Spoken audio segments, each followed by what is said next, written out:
Buenas tardes a todos y a todas. Bienvenidos a este webinar online que tenemos hoy aquí. En primer lugar, quiero agradecer en nombre del Hospital Sant Joan de Déu a todos los que esta tarde estáis aquí conectados para esta charla. Hoy tenemos la suerte de contar con la participación del doctor Óscar Sans, experto en medicina del sueño y responsable de la unidad del sueño del Hospital Sant Joan de Déu. A lo largo de la charla intentaremos resolver las dudas más habituales de las familias y explicaros los problemas más comunes que hay en el descanso de vuestros hijos y también los trastornos del sueño que pueden aparecer a lo largo de la infancia. Antes de nada, sí, me vais a permitir que os explique que este webinar y toda la serie de webinars que realizamos de manera mensual forman parte del programa de promoción de la salud Faro Sant Joan de Déu, que es el Observatorio de la Salud y de la Promoción de la Salud del Hospital Sant Joan de Déu.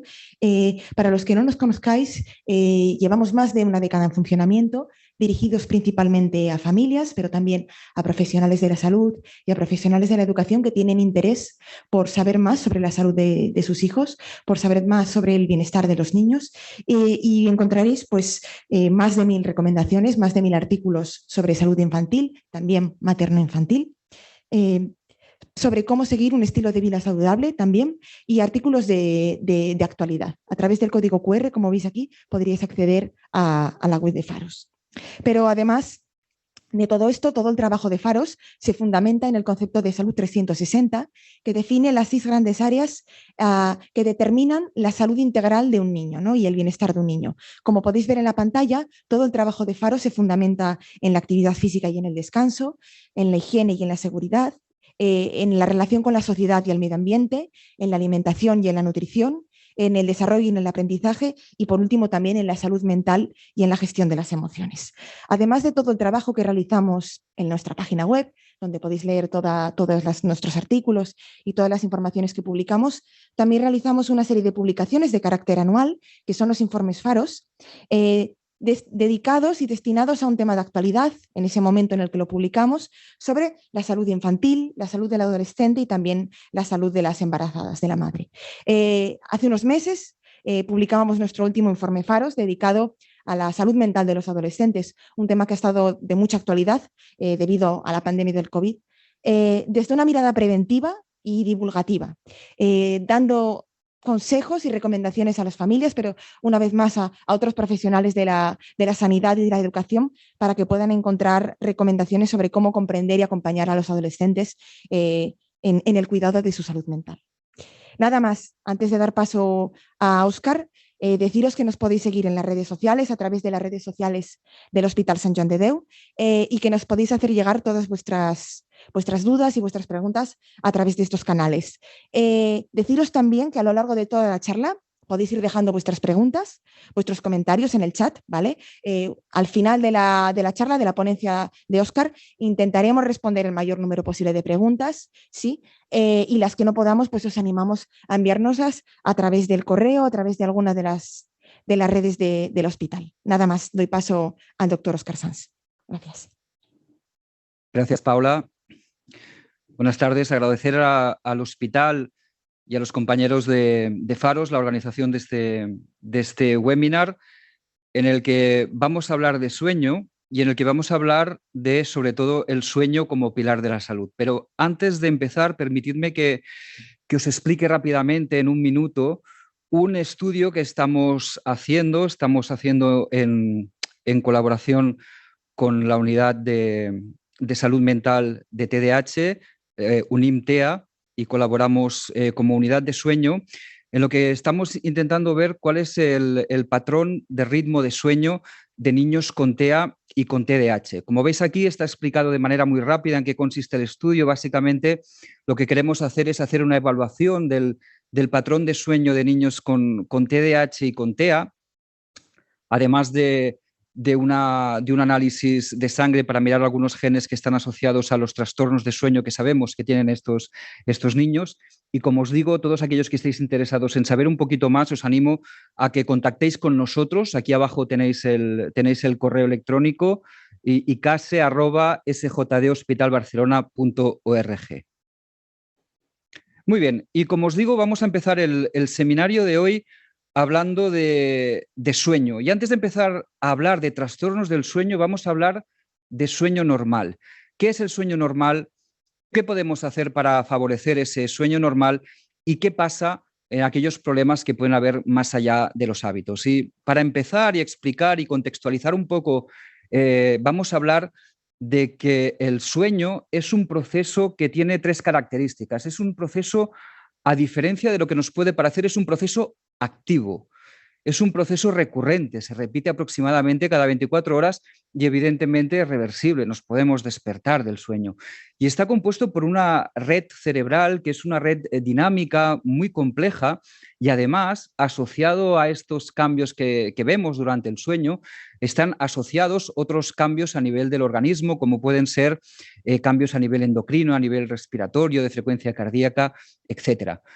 En el año 70, uno de los padres del sueño, el doctor Rechtschaffen, dijo que si el sueño no servía para nada, es decir, que no tenía ninguna función específica, probablemente era el mayor error que había cometido la evolución. Y efectivamente, en todos estos años hemos ido aprendiendo las diferentes funciones del sueño y sabemos que tienen muchas y muy diversas y van desde, por ejemplo, desde el punto de vista neurológico, en el que una buena noche de sueño nos asegura una buena restauración de todo aquello que hemos aprendido durante el día, fijamos aquellos conceptos que hemos aprendido. Una cosa importante que pasa durante el sueño es que se produce toda una serie de limpieza de aquellas proteínas anómalas que se van acumulando en el cerebro a lo largo del día y que se ha visto que si dormimos poco o en poca calidad, a lo largo, medio o largo plazo, se puede acumular una proteína anómala, que es la proteína beta-amiloide, que se ha visto que es la que puede producir el Alzheimer. Esto puede pasar, evidentemente, en personas que tengan una predisposición genética. Pero lo que queda claro es que esta función del sueño de limpieza de todo aquello que hemos ido, de toda aquella porquería, toda aquella proteína anómala que se acumula es muy importante para un correcto funcionamiento de ese cerebro. Como todos sabréis, probablemente durante el sueño lento, el sueño profundo, especialmente en niños, se produce un fenómeno de liberación de la hormona de crecimiento, ¿no? Por lo tanto, los fenómenos de crecimiento y de reparación física se producen también durante el sueño y algo que hemos visto en los últimos años y que se ha puesto de manifiesto a raíz de esta pandemia que todavía, por desgracia, estamos viviendo, es que el sistema inmune funciona y se entrena de noche. Por lo tanto, una buena noche de sueño en cantidad y en calidad va a proporcionar una muy buena entrenamiento de este sistema inmune que nos va a proteger de las diferentes amenazas que tenemos. Por lo tanto, el dormir es bueno. El dormir tenemos que verlo como un pilar de la salud. El dormir, como os he dicho, nos ahorra muchos problemas, disminuye problemas cardíacos, mejora el sistema inmune, mejora nuestro estado de ánimo, mejora nuestro rendimiento cognitivo, incluso algunos dicen que hace que nos veamos más atractivos. No sé cuántas horas tendríamos que dormir algunos para que eso pasara, pero bueno, vamos a decir que nos lo creemos y que, como os digo, el sueño es bueno y dormir es bueno. ¿Y por qué dormimos? Pues bien, básicamente dormimos por dos procesos. Un proceso que es circadiano, como todos sabéis, aproximadamente cada 24 horas se repite este ciclo de sueño. Y fijaros, aquí tenemos el proceso de la alerta. Por la mañana, evidentemente, el proceso de la alerta va subiendo, llega a una hora muy determinada de la tarde en que ese proceso de la alerta baja, que coincide con esa bajada postpandreal, aproximadamente 2, 3 de la tarde, que es cuando tocaría hacer de manera fisiológica la siesta, aquellos de ustedes que puedan, felicidades, y a medida que esta alerta va subiendo, poco a poco lo que vamos a ir viendo es que de manera individualizada la alerta va a bajar y van a pasar dos cosas que nos van a provocar que nos durmamos. Por un lado, 2 horas antes de que nos durmamos va a empezar a sintetizarse una sustancia, una neurohormona, que es la melatonina. Como os digo, 2 horas antes de ese inicio de sueño vamos a empezar a ver niveles en sangre de la melatonina. Y justo antes de dormirnos, lo que vamos a ver es que baja la temperatura. Como os digo, esto tiene que ver con el ritmo circadiano, proceso de aproximadamente cada 24 horas, que se repite de manera habitual. Y tenemos otro proceso que también hace que durmamos, que es el proceso homeostático, llamado también proceso S. Y este tiene que ver con la carga de sueño que tengamos. Si una noche dormimos poco o dormimos muy mal, es muy probable que a la noche siguiente este proceso de síntesis de melatonina y bajada de temperatura aparezca antes de lo que lo hacemos habitualmente. Es lo que llamamos la presión de sueño. Cuanta más presión de sueño, mucho antes nos dormiremos de noche. Esta era la explicación sencilla. Tenemos la explicación un poco más compleja.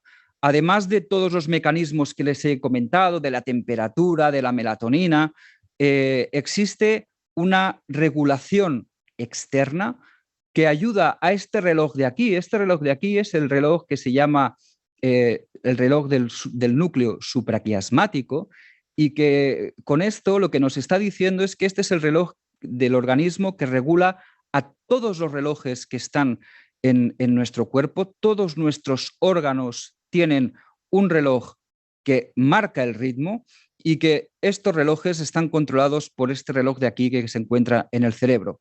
¿Cómo viene regulado este reloj? Pues bien, por lo que les he comentado, la síntesis de la melatonina, de día la hormona completamente contraria a la melatonina, el cortisol, hace que nos mantengamos despiertos. Y aquí lo interesante es que desde el punto de vista genético, por ejemplo, hay una tendencia a ser búho o a ser alondra. Los búhos son aquellas personas que de tarde-noche se activan y que nunca ven casi la hora de irse a dormir y que luego de mañana les cuesta madrugar, mientras que las alondras serían aquellas personas que a partir de las 10, 10 y media de la noche ya tienen la necesidad de irse a dormir porque ya casi no son personas, pero luego por la mañana tienen esa capacidad para poder madrugar sin problemas. Como les digo, esto viene marcado de manera genética, pero además, desde el punto de vista externo, muy importante, hay una regulación de este reloj que está situado en el cerebro. La más importante es la luz. La luz nos ayuda a regularizarnos con el entorno y a regular nuestros ciclos de vigilia y de sueño, pero no solo eso, los contactos sociales a la hora a la que hacemos deporte, la hora de las comidas. Se ha visto que últimamente a nivel del aparato digestivo, especialmente intestinos, existe lo que se llama el segundo cerebro. Hay una cantidad muy importante de neuronas que están reguladas directamente y que tienen un haz absolutamente directo con este reloj del núcleo supraquiasmático. Esto quiere decir, y con esto tenemos evidencia que demuestra que cuanto más regulares son las comidas, e incluso dependiendo de qué alimentos tomemos, por ejemplo de noche, aquellos que favorecen más el sueño, vamos a mejorar el inicio de sueño e incluso el mantenimiento del mismo. Por lo tanto, como ustedes pueden ver, ya esto viene encaminado a que las rutinas y hábitos van a ser muy y muy importantes. Otro dato importante a mencionar es que no todos tenemos las mismas necesidades de horas de sueño. Es evidente que a medida que vamos creciendo, las necesidades de sueño son diferentes, y también el momento del día en que dormimos, desde que los neonatos, desde los 0 a los 3 meses, tienen que dormir en hasta 17 horas, y que esa variabilidad de horas de sueño puede ser muy divididas entre mañana y tarde. A partir de los 3-5 años, fíjense que estamos hablando entre unas 10 y 13 horas establecidas en noche y también durante la siesta. A partir de los 5 años es cuando deberemos de dejar de hacer esa siesta de tarde, y una vez consolidado el sueño nocturno, como verán, las horas siguen yendo desde las 9 hasta las 8 o 10 horas de los adolescentes. Sorprende hoy en día ver a algún adolescente que duerma más de 9 horas. Mensaje: estamos privados de sueño y esto es un problema de salud global. Muy bien, tenemos un problema de sueño, tenemos problemas para iniciar o para mantener el sueño, y muchas veces lo que nos viene a la cabeza es el tema de las rutinas y de los hábitos. Y vamos a insistir en el tema de rutinas y hábitos de sueño. Y dentro de este puzzle, que consiste el insomnio infantil, tenemos una serie de factores que a veces pasamos por alto o no los tenemos suficientemente bien objetivados dentro de la evaluación del problema. Por ejemplo, uno que ya les he comentado es el ritmo circadiano. Todos, absolutamente todos, a una hora en concreto tenemos esta síntesis que les decía de esta sustancia que les suena a todos, que es la melatonina, que es esta neurohormona, es decir, hormona sintetizada a nivel cerebral, que lo que hace es decirle al cerebro, a este reloj que está regulando el ciclo de sueño y de vigilia, toca ir a dormir. Y este mensaje pasa aproximadamente, o empieza a pasar 2 horas antes de la hora en la que deberíamos quedarnos dormidos. Y esto es algo que pasa en todos y cada uno de nosotros. a horas absolutamente diferentes. Por lo tanto, a veces nos empeñamos en poner a dormir a nuestro niño o a nuestra niña a las 8 de la noche y no se duerme hasta las 10. Resulta que su ritmo quizá es más de las 10 que de las 8. Problema, que de las 8 hasta las 10 vamos a estar haciendo cosas para intentar dormirlo, provocando que tengamos asociaciones inadecuadas al inicio de sueño. Por lo tanto, importante saber cuál es el ritmo circadiano, cómo se organiza este ritmo en nuestro niño o en nuestra niña.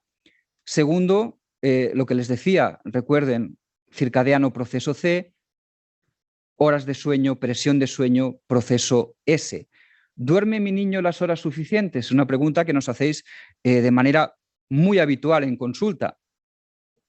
Y de la misma manera que tenemos este número de horas aproximado, tenemos tablas también, igual que para calcular perímetro craneal o evolución del peso, de la altura, tenemos también unas tablas para calcular horas de sueño, si están adecuadas a la edad. Probablemente lo más importante es preguntar cómo se despierta tu hijo o tu hija.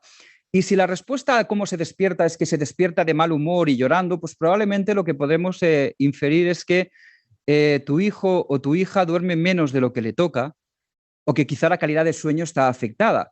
¿Y por qué pasa eso? Pues bien, al principio os he comentado que además de la melatonina teníamos otra sustancia que es contraria a la melatonina, que es el cortisol, y otra que también es contraria a la melatonina, que son las catecolaminas. Tanto el cortisol como las catecolaminas son sustancias que durante el día nos funcionan y nos permiten que podamos funcionar.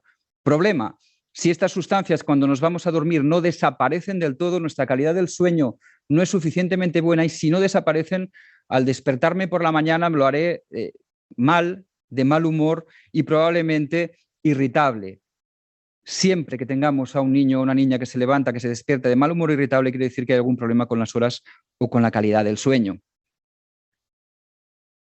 ¿Qué más tenemos? Pues tenemos un problema que estamos viendo en las sociedades más avanzadas. Tenemos un problema en que, recordad que os he dicho que el gran regulador externo de ese reloj que nos marca el ciclo de sueño y de vigilia es la luz. Ahora resulta que en las grandes ciudades tenemos una contaminación lumínica muy importante. Por lo tanto, en muchos puntos del planeta resulta que de noche tenemos mucha luz artificial y para nuestro cerebro, para nuestro reloj supraquiasmático, le cuesta mucho, le es muy difícil diferenciar día, luz brillante, de noche, oscuridad. ¿Qué es lo que pasa?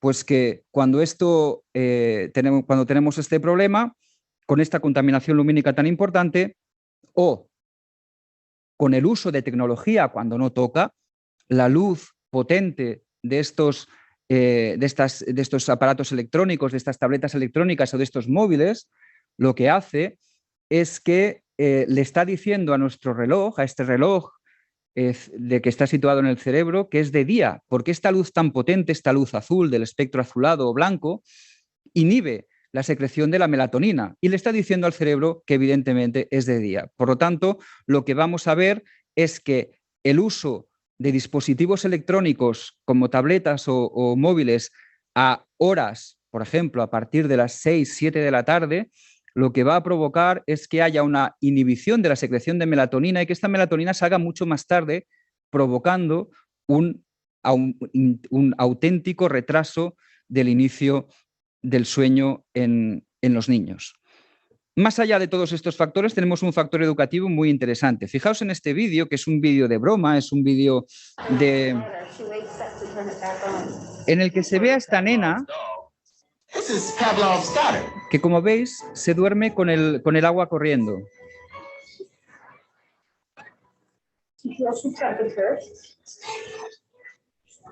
Vais a ver que cuando se le cierra otra vez el grifo,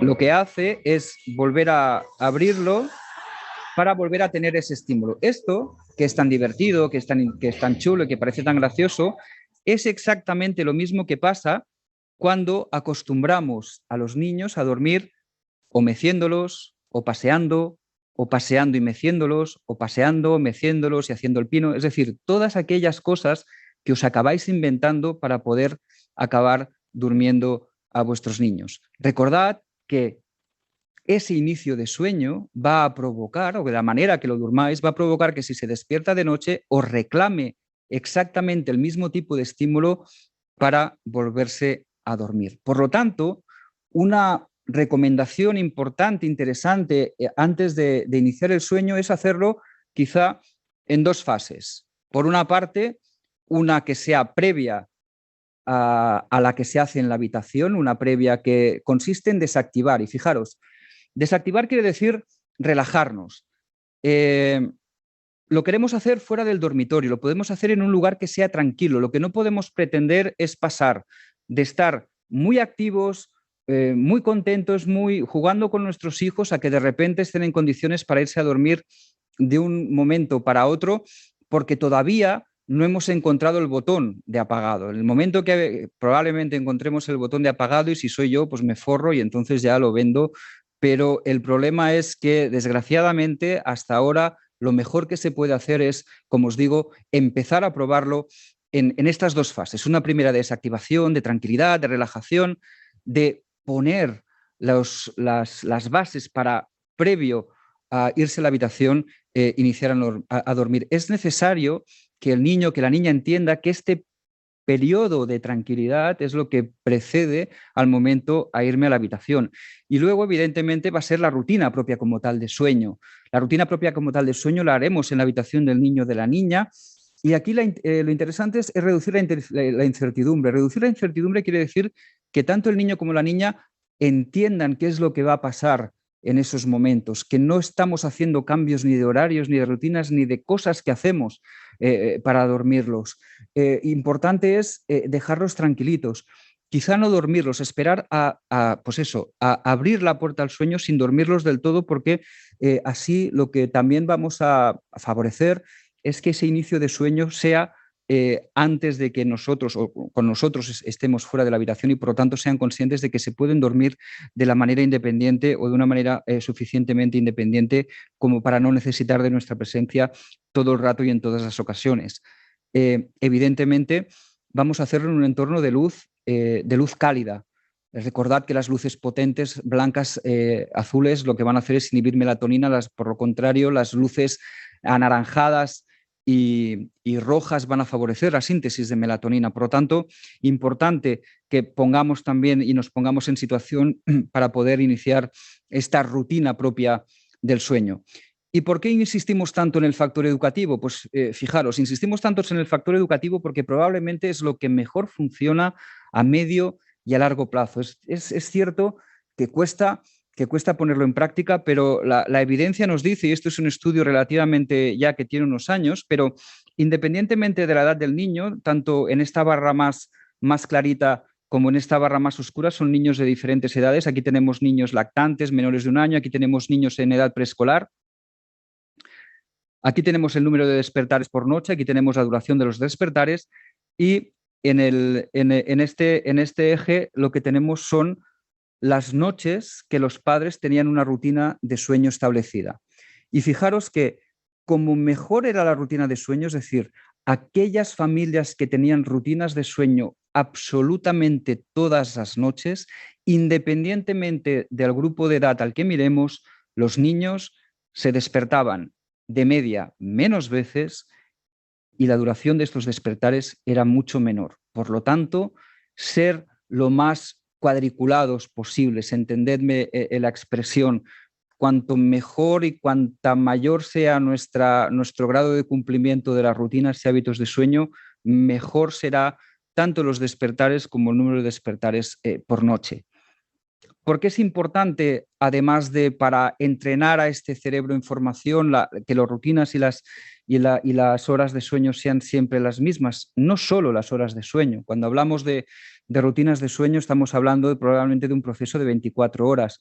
Queremos que las horas de inicio de sueño sean las mismas, que las horas de despertar sean las mismas, que las horas de siesta sean las mismas y que las horas de las comidas sean las mismas. Repito, cuanto más estructurado esté el horario, mejor respuesta tendremos de ese reloj circadiano, de ese reloj que está en el cerebro, a el inicio y mantenimiento del sueño. La evidencia a día de hoy nos demuestra que estímulo de luz brillante antes del amanecer o después del anochecer van a provocar retrasos en el inicio de sueño. Por lo tanto, estímulos de luz, volvemos a las tabletas, volvemos a los móviles después de que anochezca, y ahora probablemente 7 de la tarde ya es oscuro, tendremos problemas en iniciar el sueño a la hora que queremos. Y no solo eso, inicios tarde, estímulo a la luz tarde va a provocar problemas de sueño, e incluso picar, eso que hacemos muchas veces y que algunos no podemos evitar. Hemos cenado, pero resulta que son las 10 de la noche y antes de irme a dormir voy a la cocina, voy a la nevera y pico. Ese picoteo provoca que en nuestro intestino, y recordad que en el intestino hemos dicho que están todas aquellas neuronas conectadas con nuestro reloj circadiano, provoca que haya algo que no funcione. Esto no toca en este momento y por lo tanto estos estímulos, que también son tardíos y a deshora, acaban provocando también un retraso en el inicio de sueño. Por lo tanto, de nuevo, mismo mensaje, rutinas y hábitos de sueño. Ya ha quedado claro que la luz de mañana nos va a ayudar a regular el horario y ciclo de sueño, mientras que la luz potente de tarde-noche nos va a disregular. ¿Y desde cuándo pasa eso? Pues fijaros, esto pasa desde el primer día que mandamos al niño a casa, después del nacimiento, cuando el niño va a casa, inmediatamente después del parto, ese reloj circadiano está inmediatamente funcionando. Y uno de los errores que solemos hacer sin querer es que dejamos al niño en su habitación a oscuras cuando es de día y a lo mejor lo estimulamos cuando no toca. Y lo mejor que podemos hacer desde el primer día es hacer coincidir los ritmos externos con los ritmos de sueño de nuestro hijo o nuestra hija. Por lo tanto, de día vamos a exponerle a la luz, vamos a mantenerlo activo, y de noche vamos a favorecer el sueño. Dentro de todas estas sustancias que nos ayudan a iniciar y mantener el sueño, evidentemente, rutinas y hábitos. Lo más importante de largo, lo que quiero que recuerden, lo que quiero que respeten, lo que quiero que mantengan, porque de largo, como os digo, va a ser lo más importante. También podemos ayudarnos de la melatonina. ¿Qué es la melatonina? La melatonina, como os decía, es una sustancia que se secreta en el cerebro y que básicamente tiene dos efectos. Tiene un efecto de que es regulador del ciclo de sueño y de vigilia. Y por otro lado, ayuda a iniciar el sueño. La función más importante de largo es la que nos regula la actividad, esto que se llama cronobiótico, la actividad de sueño y de vigilia. Y además es un hipnótico, es decir, facilita el inicio de sueño. Muchas veces, cuando vuestro niño o vuestra niña tiene frecuentes despertares nocturnos, a veces se os ha recomendado usar la melatonina. Y cuando venís a consultas porque el problema no se ha solucionado y me decís que habéis probado melatonina, que la melatonina no funciona, muchas veces lo que tenemos es un error de concepto, un error de expectativas. La melatonina probablemente no os va a ayudar en que el niño o la niña no se despierte de noche, o no se despierte tantas veces de noche. La melatonina va a ayudar a que concilie el sueño. El problema es que la melatonina a las 3-4 horas de haberla tomado desaparece y por lo tanto no nos va a ayudar en esos despertares nocturnos, porque lo que nos ha ayudado es a iniciar el sueño. Tenemos dos tipos de melatonina, unas de liberación muy rápida, otras de liberación más lenta, y esta más lenta nos puede ayudar en algunos despertares que se pueden hacer de medianoche, pero especialmente nos ayuda en el perfil de adolescentes que tienen algún despertar precoz, de madrugada, y quizá una liberación prolongada de la melatonina nos puede ayudar en este problema. He hecho un repaso muy rápido del 80% de los trastornos de sueño más frecuentes que vamos a ver en infancia y en adolescencia. Mensaje importante es que respetemos rutinas, hábitos de sueño y mantengamos unos buenos horarios para poder mejorar esos problemas.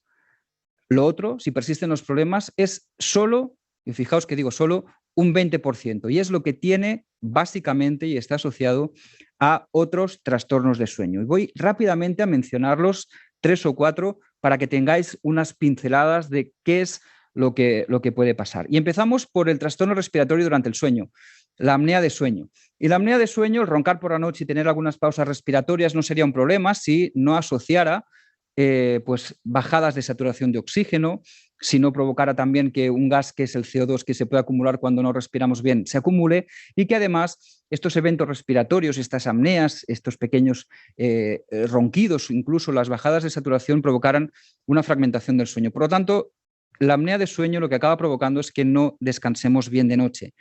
¿Y es un problema frecuente? Pues la verdad es que aproximadamente un 10% de los niños son roncadores habituales. ¿Y qué quiere decir ser roncador habitual? Pues bien, es aquel niño o niña que ronca 2, 3 noches por semana durante más de 3 semanas. ¿Cuál es el problema que tenemos? Pues que no me sabéis identificar el ronquido. ¿Por qué? Porque cuando os pregunto, ¿el niño o la niña ronca? Me decís, no.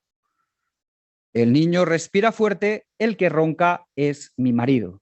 Y aparte de que me parece una cosa muy fea de chivato, lo que provoca el no identificar bien esta respiración fuerte es que a veces perdemos el signo guía que, como os digo, es el roncador habitual. Y al niño o niña que ronca de manera habitual lo tenemos que tener identificados siempre que ese ronquido sea en ausencia de cuadros de vías aéreas, siempre que no haya mocos, porque si hay mocos es normal que oigamos que respiran fuerte o que incluso que ronquen.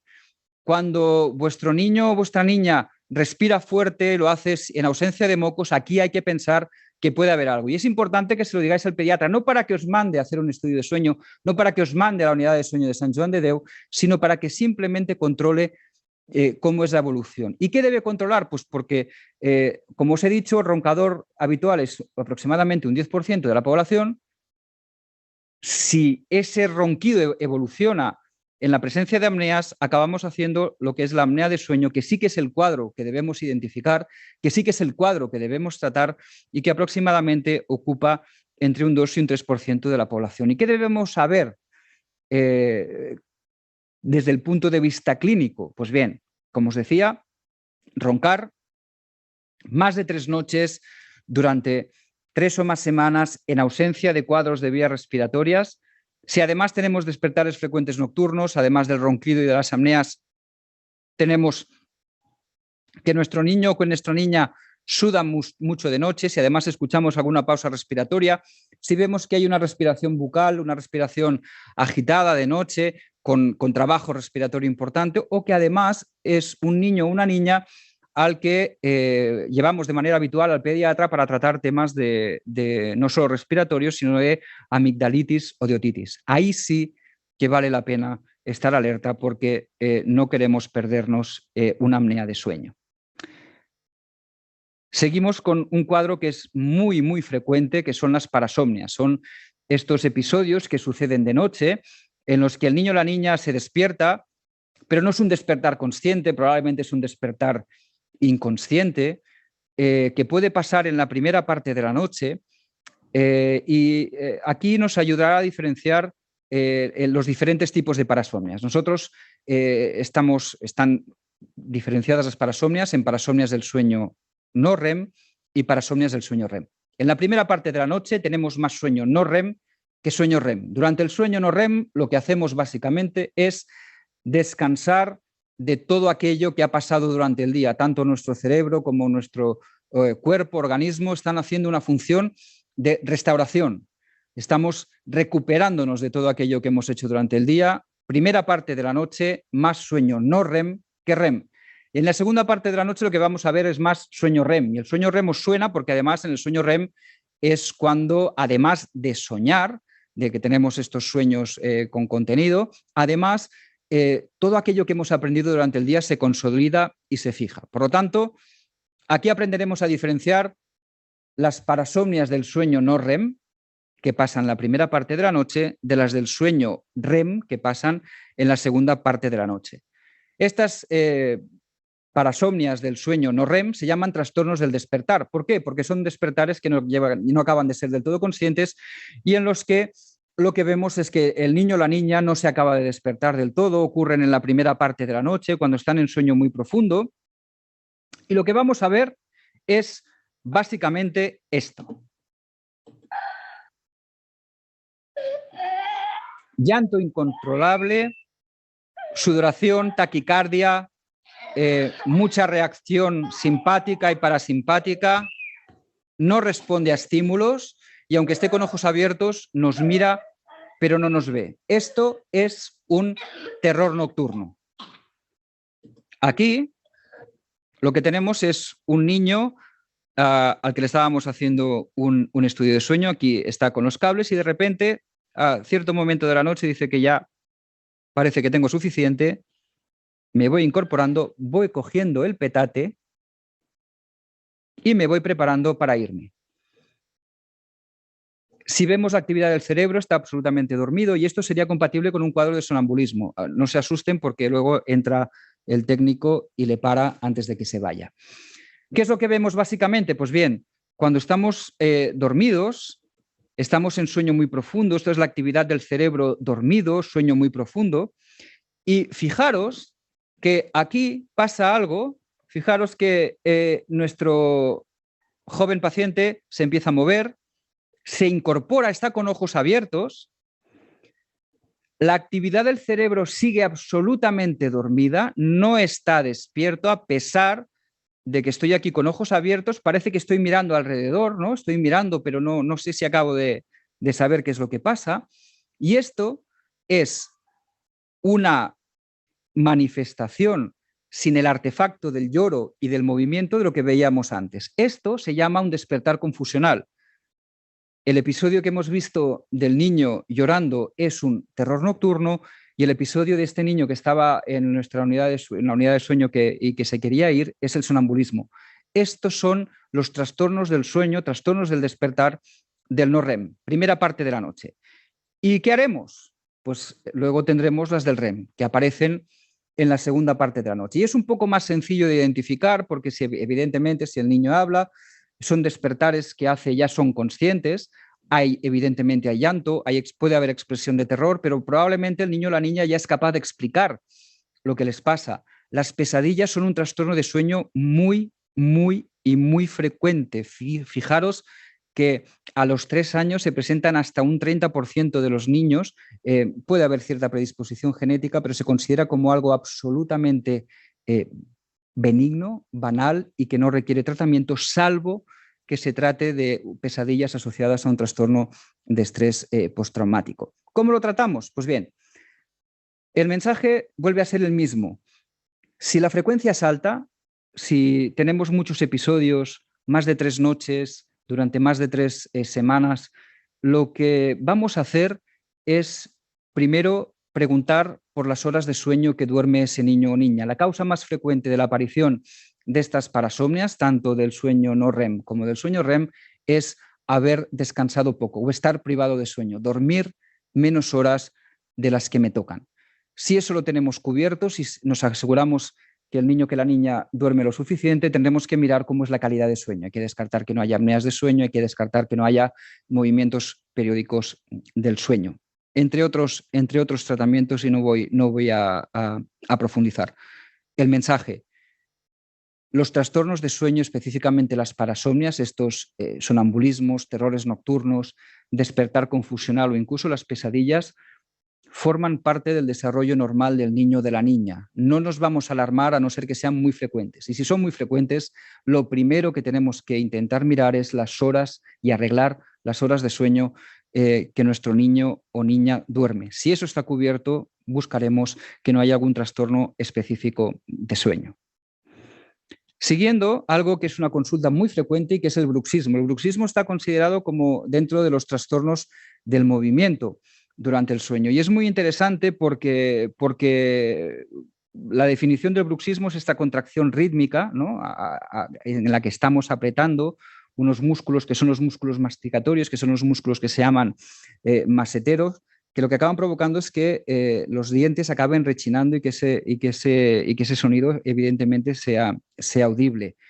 El bruxismo pasa estando dormido, en fases de sueño más ligeras, N1, N2, del sueño no REM, y probablemente el origen es multifactorial. Esto quiere decir que tiene absolutamente muchos factores, desde factores psicológicos que tienen que ver con un fenómeno estresante, incluso de la misma personalidad del niño o de la niña, pero también de factores morfológicos, de cómo es el macizo craneofacial o si hay una mala oclusión dental, que son cosas que vamos a tener en cuenta. Cuando miramos la prevalencia del bruxismo, aquí no tenemos estudios, pero sí que se hizo en Estados Unidos una cohorte en Louisville, Kentucky, lo que se vio es que, fijaros, en preescolares, casi un 40% de preescolares rechinan al menos una noche a la semana, pero casi un 7% tienen bruxismo más de 4 noches. Y cuando lo hacemos en niños escolares, tenemos que casi un 50% rechinan al menos una noche y que un 11% lo hacen más de 4 noches. Probablemente la observación sencilla y poco inteligente sería que el colegio empeora el bruxismo. Quizá las cosas van por ahí porque hay un fenómeno de estrés.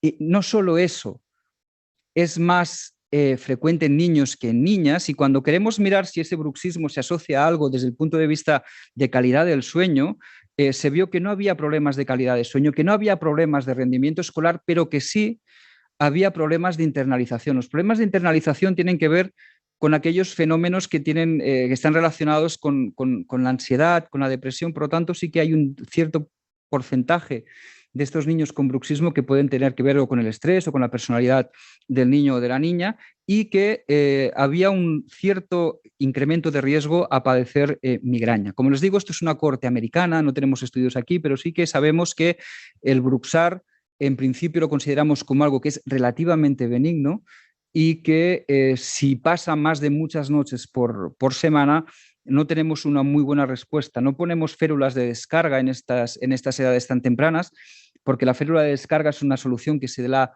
al adulto, y evidentemente no ponemos férulas de descarga en dientes que todavía están, que no son definitivos, y por lo tanto, como les digo, no es una buena solución el poner esas férulas de descarga en niños o niñas que bruxan. Vamos a hablar rápidamente de las piernas inquietas. Las piernas inquietas es un síndrome neurológico, sensitivo y motor. ¿Qué quiere decir esto? Quiere decir que hay una sensación de malestar en las piernas durante el día, durante la tarde-noche, que requiere del movimiento para que haya una mejoría.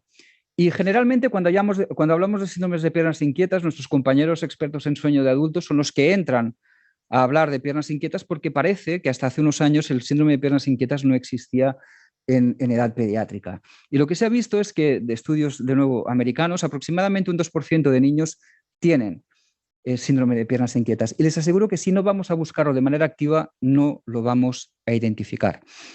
¿Cuáles son las diferencias que presentan los niños con síndrome de piernas inquietas con respecto a la del adulto? Pues bien, una de las diferencias más importantes es que debemos dejar que el niño, que la niña nos cuente cuáles son las molestias que tienen, qué es lo que tienen, si son como burbujas de Coca-Cola, que son como hormiguitas que suben por las piernas, que nos expliquen qué es lo que pasa. Lo que nos van a explicar también es que muchas veces les piden al padre o a la madre que le hagan masaje en las piernas para que mejora, y que el masaje mejora esto, o incluso el movimiento acaba mejorando las molestias. Es más molestias que dolor. A veces hay que hacer el diagnóstico diferencial con los trastornos o con lo que se llamaban los dolores de crecimiento. Probablemente los dolores de crecimiento han quedado un poco de lado, y especialmente cuando lo estamos comparando con el síndrome de piernas inquietas, muchas características son parecidas. La única diferencia es que los niños con piernas inquietas no tienen tanto dolor y tienen más molestia, mientras que los niños con dolores de crecimiento explican una sensación más dolorosa. Como les digo, a día de hoy existe la teoría de que probablemente estamos ante lo mismo, estamos hablando del mismo fenómeno con manifestaciones clínicas un poquito diferentes. ¿Por qué es interesante explicar esto? Pues bien, porque aproximadamente la mitad de los niños y niñas que tienen síndrome de piernas inquietas van a tener problemas de sueño, dificultades para iniciar o para mantener el sueño. un 50% van a tener problemas de conducta y van a ser problemas de conducta que se van a expresar durante el día. ¿Por qué? Porque si tengo esta molestia en las piernas, lo que voy a hacer cuando estoy sentado en clase, especialmente cuando estoy quieto, es cuando más molestias tengo. Y para mejorar estas molestias lo que tengo que hacer es moverme. Por lo tanto, estoy en clase, me levanto y ando. Esto a veces hace que se identifique como un niño o como una niña con tendencia a ser hiperactivo cuando lo que simplemente tiene es un síndrome de piernas inquietas. No voy a aburrirles con la fisiopatología, hay que decir que hay una herencia hereditaria, pero lo que sí quiero que quede del síndrome de piernas inquietas de entrada, lo más frecuente, lo que miramos de manera habitual, son los niveles de ferritina. La ferritina son las reservas de hierro. Y las reservas de hierro a nivel del sistema nervioso central, ese hierro lo que acaba haciendo es ir a una sustancia que es la dopamina, que regula sueño y movimiento. Y por lo tanto, si tenemos pocas reservas de hierro, poca ferritina a nivel del sistema nervioso central, vamos a tener molestias compatibles con síndrome de piernas inquietas. Y un último apunte.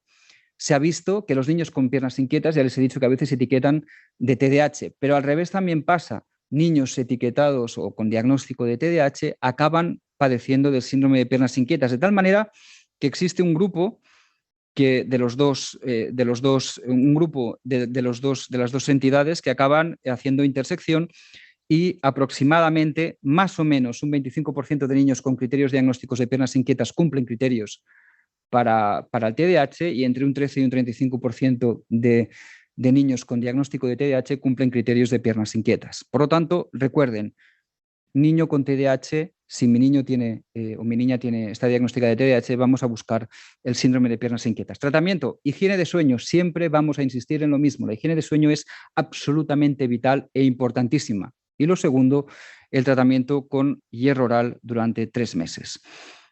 Y con esto voy a acabar, quiero dejar tiempo para las preguntas, quiero acabar con una especie de decálogo muy básico.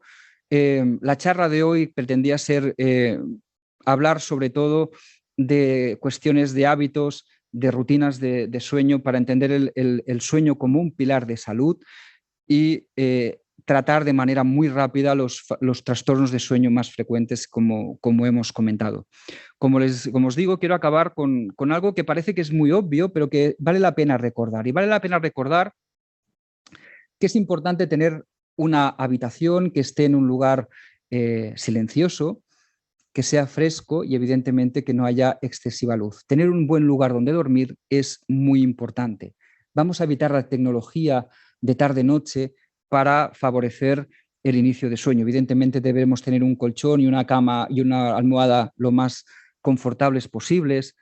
De nuevo, el punto más importante, establecer horarios regulares y constantes para despertar y dormir, no solo para despertar y dormir, vamos a hacerlo también para la hora de las comidas. El ejercicio físico, vamos a hacer ejercicio físico como muy tarde, 2 horas antes de la hora que nos queremos ir a dormir. Recomendación, hagan ejercicio físico de mañana. Vamos a exponernos a la luz solar durante el día. En la medida de lo posible vamos a pasear esa luz que nos dé. Aprovechemos que todavía la luz es gratis y no nos hacen pagar la luz del sol. Vamos a aprovecharla para salir y exponernos.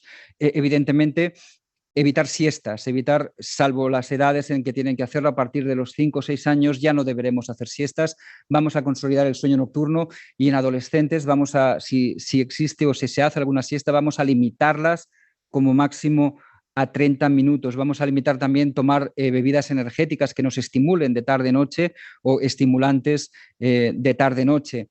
Un truco, algo que se puede hacer para iniciar el sueño, para favorecer el inicio de sueños, es darnos una ducha o un baño con agua templada. Recordad que os he dicho que una de las claves para poder empezar a dormir es esa bajada de temperatura central y por lo tanto una ducha o un baño con agua templada nos puede ayudar a bajar esa temperatura y por lo tanto nos puede ayudar a conciliar el sueño. Evidentemente evitar cenas copiosas o ricas en grasas, intentar hacerlo 2 horas antes de la hora que nos vamos a dormir. Aquí a veces es difícil conciliar tanto los horarios, pero vamos a intentar hacerlo y evidentemente vamos a intentar no ingerir o no hacer mucha ingesta de líquido porque si no esto va a hacer que el sueño se interrumpa porque debemos ir al baño, o podemos provocar episodios de enuresis en aquellos niños o niñas que todavía no tengan un buen control de esfínteres. Y para finalizar, importante aquello que un refranero español, a pesar de que muchas veces acierta, tiene un dicho, ¿no?, que seguramente muchos de vosotros habéis oído, y es que vamos a consultarlo con la almohada. Pues bien, el consejo que os doy es que no consultéis nada con la almohada, porque si nos llevamos las dudas y las consultas a la almohada, lo que vamos a hacer es dormir peor. Por lo tanto, antes de ir a dormir, pensad todo lo que queráis, dadle vueltas, pero aseguraros de tener una buena noche de sueño, porque con una buena noche de sueño, al día siguiente podréis tomar una mejor decisión de todas aquellas cosas que os preocupen. Y muchas gracias, estamos esperando las preguntas. Os dejo también de nuevo la diapositiva para aquellos que estéis interesados en poder hacer una consulta sobre el estudio que estamos haciendo en niños con trastorno del espectro autista y con niños con TDAH. Lo están llevando a cabo los compañeros de salud mental, la unidad de trastornos de déficit del TDAH y la UNIMTEA, en colaboración con la unidad de sueño, y en el que estamos buscando sujetos para poder hacer un análisis del ritmo circadiano de estos niños y niñas. Aquí tenéis el correo por si queréis hacer algún tipo de consulta o preguntar alguna condición más del estudio. Se me escucha muy bien, ¿vale? Óscar, damos paso a las preguntas. Hay, bueno, bastantes preguntas de las familias, de los espectadores, así que empiezo. Una mamá nos comenta, mi hijo no tiene problema para dormir, pero sí que se despierta muchas veces por la noche. Tenemos buenas rutinas. ¿Qué puedo hacer? Básicamente, cuando tenemos un problema en la que despertares nocturnos, lo primero que debemos decir es que es normal despertarse de noche. Aproximadamente 2-3 despertares. Probablemente si tenemos más de 3 despertares de noche, ahí sí que deberemos hacer algún tipo de mirar qué es lo que estamos haciendo. Si las rutinas de sueño están bien y son adecuadas, una de las recomendaciones que haría es mirar niveles de hierro y ferritina. ¿Por qué? En despertares nocturnos, sean conscientes o inconscientes, cuando tenemos un sueño muy inquieto y con más de 3 despertares de noche, a veces los bajos niveles de ferritina, al igual que hemos comentado para las piernas inquietas, pueden condicionar estos despertares nocturnos y dando hierro durante 3 meses a dosis no de anemia, sino de mantenimiento, podemos mejorar al subir los niveles de ferritina, al subir las reservas de hierro, podemos mejorar el tema de los despertares. Muy bien.